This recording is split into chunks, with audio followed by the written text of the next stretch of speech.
성경에는 성공이라는 말이 단어가 실제로 그렇게 번역된 단어가 없습니다. 대신 형통이라고 하는 단어가 있습니다. 그래서 형통이라는 단어를 요셉에게 참 많이 썼습니다. 요셉이 하나님과 함께 하시며 그가 형통한 삶을 살았다. 그러니까 우리말로 번역을 하자면 요셉은 하나님이 함께 하셨기 때문에 그가 성공적인 인생을 살았다, 그런 뜻입니다. 저와 여러분 모두가 올 한 해는 형통하고 성공적인 그런 한 해를 믿음으로 받아 누릴 수 있는 그런 한 해가 꼭 다 되시기를 주님의 이름으로 축복합니다. 그런 마음을 가질 수 있기를 바랍니다. 그런 생각을 가질 수 있기를 바랍니다. 그런 결단이 있어야 돼. 하나님 나와 함께 하셔서 올 한 해는 나를 형통하게 하여 주옵소서. 하나님 나와 동행해 주셔서 올 한 해는 내가 성공하는 한 해가 되게 해 주시옵소서. 우리 가정이 그렇게 되기를 원합니다. 우리 자녀들이 그렇게 되기를, 우리 배우자가 그렇게 되기를 원합니다. 여러분 그렇게 기도하셔야 돼요. 그렇게 기도하면 하나님 들어주실 줄로 믿습니다. 좋으신 하나님께서 은혜 가운데 축복하시는 복된 한 해가 되시기를 주님의 이름으로 축원합니다. 이는 힘으로 능으로 되지 아니하고 오직 나의 신으로 되느니라. 그러니까 우리 힘으로, 우리 능력으로, 우리 경험으로, 우리 지식으로 안 되지만 하나님 하시면 된다, 이런 뜻 아닙니까? 하나님 하실 것입니다. 성경 보면 우리 하나님께서 형통하게 하신 분들이 있습니다. 오홀리압과 부살렐 같은 사람들입니다. 그래서 그들이 형통해서 하나님의 성막, 하나님께서 예정하신 일, 작정하신 일 다 이루어 드렸다. 오홀리압과 부살렐에게 형통하게 하실 때는 금과 은과 노수로 함께 하시고 지혜로운 마음을 허락해 주시고 또 돕는 손길을 허락해 주시고, 그래서 하나님이 형통하게 해주셨다. 오늘날로 말하면 자본도 주시고 도울 수 있는 인맥도 주시고 지혜로운 마음도 주시고 전문성도 확보해 주셨다, 뭐 그런 뜻 아니겠습니까? 그래서 하는 일마다 잘 되게 해주셨다. 아멘하는 대로 될 줄로 믿습니다. 여러분 그렇게 되는 거예요. 올 한 해는 믿음으로 그렇게 하나님 앞에 간구하고 그리고 복을 받아 누릴 수 있는 형통한 한 해, 성공하는 한 해가 되시기를 다시 한번 주님의 이름으로 축복합니다. 그것을 위해서 여러분 선명한 목표를 가지고 있어야 돼요. 우리가 하나님의 영광을 위해 살겠다, 살아도 주를 위해서 살고 죽어도 주를 위하여 죽나니, 바울처럼 그렇게 한번 선명한 목적, 목표를 가졌으면 좋겠어요. 하나님의 영광을 위해서, 많은 사람의 유익을 위해서 내가 올 한 해 그렇게 살겠다. 하나님 영광을 위해서, 주의 몸된 교회를 위해서 내가 올 한 해 한번 그렇게 멋있게 한번 살아보겠다. 그렇게 우리가 하나님 앞에 결단하기만 해도 우리 하나님 반드시 도우시고 역사하시고 우리의 기대, 우리의 소원보다 더 좋은 것으로 선한 섭리로 함께 하시고 복을 주시고 풍성하게 해 주실 줄로 믿습니다. 그렇게 믿으시면 아멘. 그런 목표를 가지고 그렇게 살아가야 돼. 그래서 저는 오늘 이 말씀을 붙들고 2월 첫 주간에는 그렇다면 우리가 어떻게 준비하며 살아야 되느냐, 우리가 어떻게 준비하고 어떻게 하나님께서 역사하시는 그 은혜를 경험하고 살 수 있느냐, 그것을 함께 살펴보는 그런 시간이 되기를 바랍니다. 여러분 켈리 최라고 하는 분 계세요. 보통 우리 켈리 최 회장 그렇게 얘기하죠. 그분은 켈리 델리라고 하는 초밥집 이 프랜차이즈를 대형 마트에 이렇게 하셔가지고 전 세계적으로 큰 부자가 된 분입니다. 6,200억이나 되는 자산가라고 그렇게 말합니다. 2020년도에는 영국의 더 타임즈가 2020년도에 켈리 최가 자산 순위가 345위다 이렇게 말해요. 여러분 345위 그럼 별거 아닌 것 같지만 어마어마한 자산가입니다. 엄청난 사람입니다. 6,200억 원, 엄청난 돈이죠. 그런데 그분이 그렇게 처음서부터 부자가 된 것은 아니에요. 그랬다면 그렇게 뭐 이게 우리가 기억할 만한, 우리가 주목할 만한 일이 아니겠죠. 그분은 무일푼으로 시작한 사람입니다. 17살에 아무것도 배운 것도 없고 그래서 그냥 저 시골 살다가 상경했습니다. 그래서 의류 공장에서 일을 시작을 했는데 하다 보니까 내가 하나님 앞에 한번 형통한 삶이 한번 되고 싶다, 성공하는 인생을 살고 싶다, 그런 소망이 생긴 거예요. 그런데 마음대로 되지 않습니다. 이것저것 열심히 해봤지만 다 털렸습니다. 그래서 40세가 됐을 때 완전히 무일푼이 되었다. 하나도 남은 것이 없다. 실패했죠. 그렇지만 40세가 돼서 다 잃어버렸죠. 무일푼이 됐지만 그가 내가 정말 형통한 인생을 살고 싶다, 내가 성공하는 인생을 살고 싶다, 거기에 대한 꿈을 버리지 않은 거예요. 그리고 자기 자신의 모두 주변을 다시 한번 다 점검해 봅니다. 그리고 나서 다 점검해 보고 정리합니다. 그때 이 켈리최가 결단한 것이 세 가지 있다고 그럽니다. 첫 번째가 뭐냐면, 나 술 끊겠다, 술을. 아마 그때까지 좀 술을 좀 자주 마셨던 것 같습니다. 술 끊겠다. 왜 그랬느냐? 아무 유익이 없다는 판단을 하게 된 거예요. 술은 정신을 흐트러뜨리고 시간을 소모하고, 사업하는 사람이 술 끊으면 어떡하냐, 사람들이 주변에서 막 걱정을 하더라는 거예요. 술 끊으면 어떻게 사업하려고 그러냐. 그때 켈리최는 이렇게 말했다고 그럽니다. 나 술 끊고 이제부터는 내가 실력으로 승부한다. 실력으로 승부한다. 그래서 시간이 있으면 술 마시고 사람들이랑 그렇게 돌아다니는 것 아니라 실력을 길러내는 일에 올인했다. 책을 많이 읽고 운동하고 그랬다는 거예요. 술 끊자. 저는 올 한 해 좀 우리들 가운데 혹시 이런 문제에 자유롭지 못한 분이 계시다면 정말 오늘 결단했으면 좋겠습니다. 나 끊어버리겠다. 올해는 그거 다 끊어버리겠다. 나는 맥주 한 잔도 와인 한 잔도 그거 다 끊어버리겠다. 여러분, 그건 술이 아니라고 생각하지만 술입니다. 미안하지만 그거 끊어버리겠다. 하나님 기뻐하시지 않는 거 그거 끊어버리면 되잖아요. 안 마시면 되는 것 아닙니까? 반드시 마셔야 된다 그러면 문제는 달라집니다. 안 마시면 죽는다 그러면 그 문제 달라집니다. 근데 안 마셔도 되는 걸 왜 마시냐는 거예요. 안 마셔도 되는 걸 왜 찾아가고 왜 선택해서 마시느냐, 그게 문제인 거예요. 그래서 여러분, 올 한 해는 술 끊겠다. 전 그랬으면 좋겠어요. 두 번째, 켈리최는 오락도 끊었다 그럽니다. 오락 끊었다. 드라마 끊었다. 게임 끊었다. 시작하면 끊을 수 없고 시간 소모도 많고, 그러니까 그때 끊어버린 거예요. 세 번째는 단순한 사교 모임, 주변에 이런 자질구레한 그런 모임 다 끊었다 그럽니다. 그가 왜 끊었느냐 하면, 인맥이라고 하는 것은 관리되는 것이 아님을 깨달았다. 여러분, 저는 이 말씀이 참 감동이 또 공감이 되더라고요. 인맥이라고 하는 것은 여러분, 우리가 막 억지로 어떻게 해서 막 맺어가는 그것이 아닙니다. 아무리 많은 사람을 만나고 아무리 많은 사람과 액세스되어 있다 하더라도 그 사람이 나의 진정성을 인정하지 않는데 무슨 인맥이 형성될 수가 있겠습니까?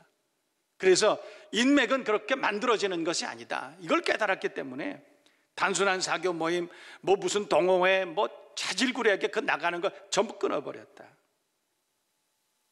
자신을 성장시키는 일에 오히려 그 시간에 최선을 다했다. 그래서 이 켈리최는 자산이 345위나 되는 엄청난 부를 누리는 그런 사람이 되었다고 그렇게 말합니다. 단호함이죠. 성공하는 사람, 형통한 인생을 살아가는 사람들에게 우리가 쉽게 발견할 수 있는 공통점이 하나 있다면 단호함입니다. 잘못된 것에 대해서는 단호하게 대응하고 직면하고 끊어버리는 거예요. 그것이 성공하는 비결이 아닐까요?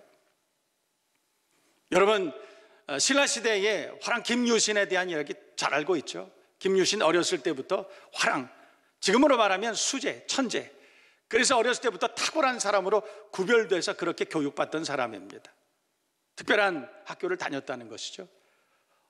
어머니가 가만히 관찰을 해보니까 이 김유신이 어렸을 때부터 사람들이 너는 앞으로 훌륭한 사람이 될 거야, 주변에 많은 사람들이 꼬여들고 사람들이 사교하고 모여들고 술 마시고, 소년 김유신이 술집을 자주 왔다 갔다 합니다. 그러다가 기생천관이라는 여자를 만났습니다. 얼마나 이쁘고 얼마나 상냥한지.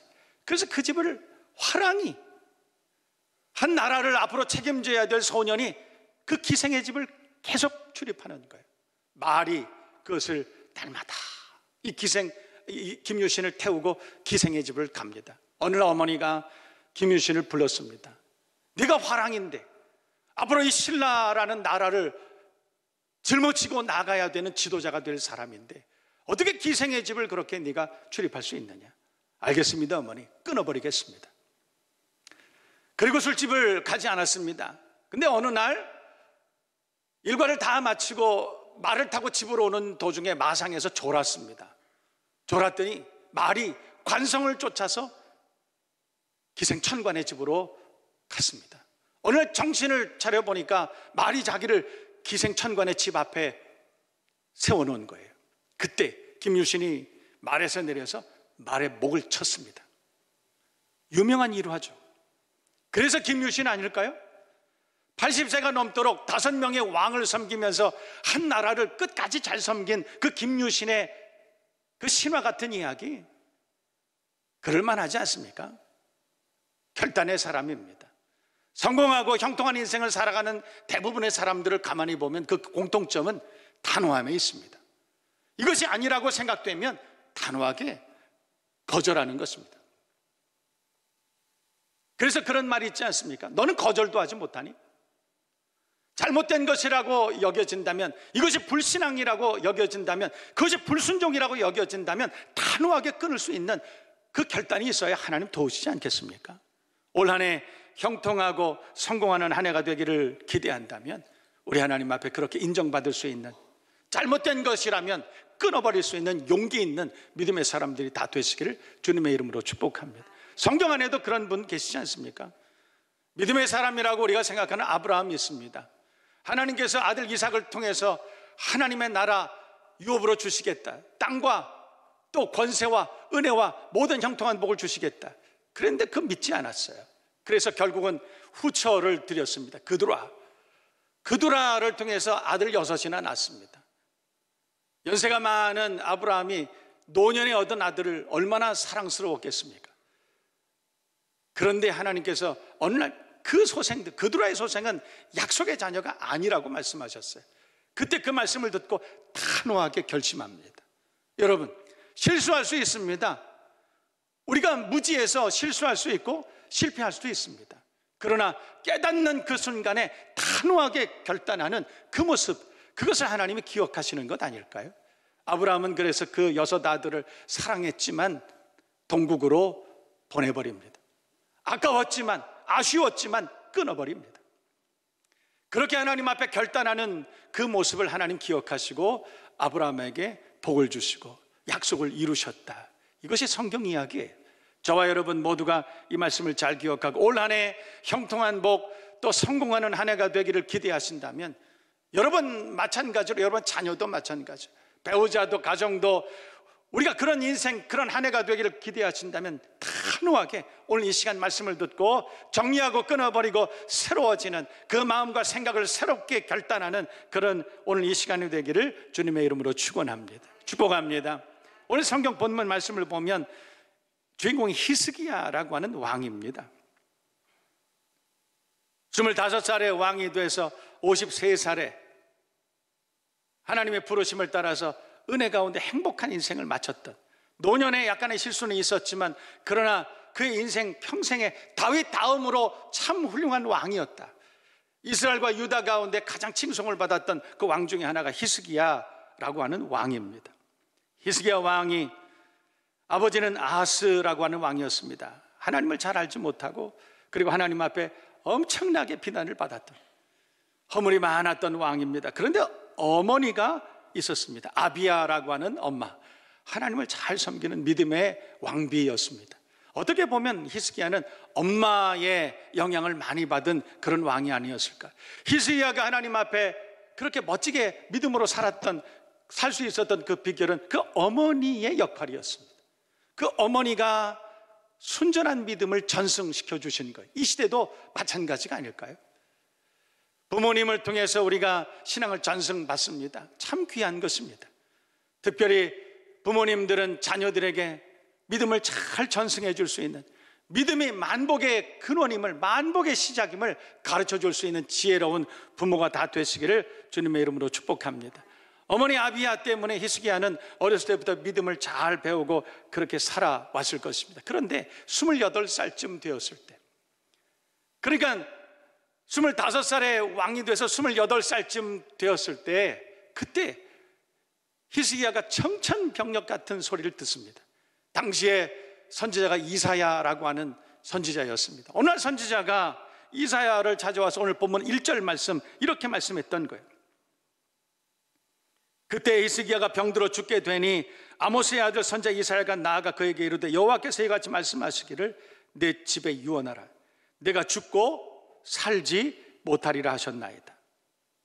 그러니까 28살밖에 안 된 그 왕에게 이사야 선지자가 와서 너 이제 얼마 못 산다. 이제 너는 죽게 될 것이다. 왕이 된 지 3년밖에 안 됐는데 네가 죽게 될 것이다. 내 수명이 다 됐다. 이렇게 말하는 거예요. 청천벽력 같은 소리죠. 게다가 그때 당시에 주변에 있는 북쪽에 있는 아수르라고 하는 제국이 있었습니다. 이 제국이 히스기야가 병들었다는 소식을 듣고 대군을 이끌고 찾아와서 이스라엘을, 유다를 먹어버리려고 했던 거예요. 어떻게 보면 외우 내환 그런 거죠. 사면초가 몸도 병들고 그리고 아수르가 쳐내려옵니다. 어떻게 할 방법이 없습니다. 딜레마. 어떻게 할 방법이 없는 거예요. 보통 사람들 같으면 이 정도면 의지가 꺾이지 않을까요? 몸도 아프고 대적할 방법도 없고 어떻게 할 줄도 알지 못하고. 여러분 그 정도 되면 다 포기해야 되는 것 아니에요? 그런데 오늘 성경을 보면 포기하지 않습니다. 사형 선고를 받았지만 살아야겠다. 살아야 되겠다. 이건 해결해야 되겠다. 이건 해결해야 되겠다. 여러분 저는 오늘 여러분들과 첫 번째 올 한 해 24년도 올 한 해 우리가 하나님 앞에 성공적인 형통하는, 하나님이 함께 하시는 형통하는 그런 한 해가 되기를 원한다면 첫 번째 우리가 생각해야 되는 것, 첫 번째 포기하지 말자. 오늘 히스기야 왕은 아주 의지적인 왕이었습니다. 어떤 공격이 있다 할지라도, 어떤 어려움이 있다 할지라도, 병이 찾아오고 그리고 아수르가 전쟁을 일으키려고 하고 우리를 위협한다 할지라도 나는 포기하지 않는다는 거예요. 나는 포기하지 않을 것이다. 재밌는 얘기 있잖아요. 어떤 목사님이 사업하는 어떤 집사님 그 사무실에 신방을 갔답니다. 갔더니 액자가 하나 걸려 있는데 액자에 뭐라고 써 있냐면 포기란 배추를 셀 때만 쓴 단어다. 여러분 포기한다는 것, 하나님을 기대하지 않는 것 아닐까요? 정말 하나님을 기대하는 사람들은 포기하지 않습니다. 오늘 히스기야는 이건 해결해야 되겠다. 이거는 해결해야 되겠다. 내가 비록 죽을 병에 걸렸지만 그러나 하나님 고쳐주실 것이다. 이건 해결해야 되겠다. 내가 28살밖에 되지 않았는데 여기서 무너질 수는 없다. 이건 해결해야 되겠다. 반드시 해결할 것이다. 꺾이지 않는 의지, 그것을 히스기야가 보여줬다.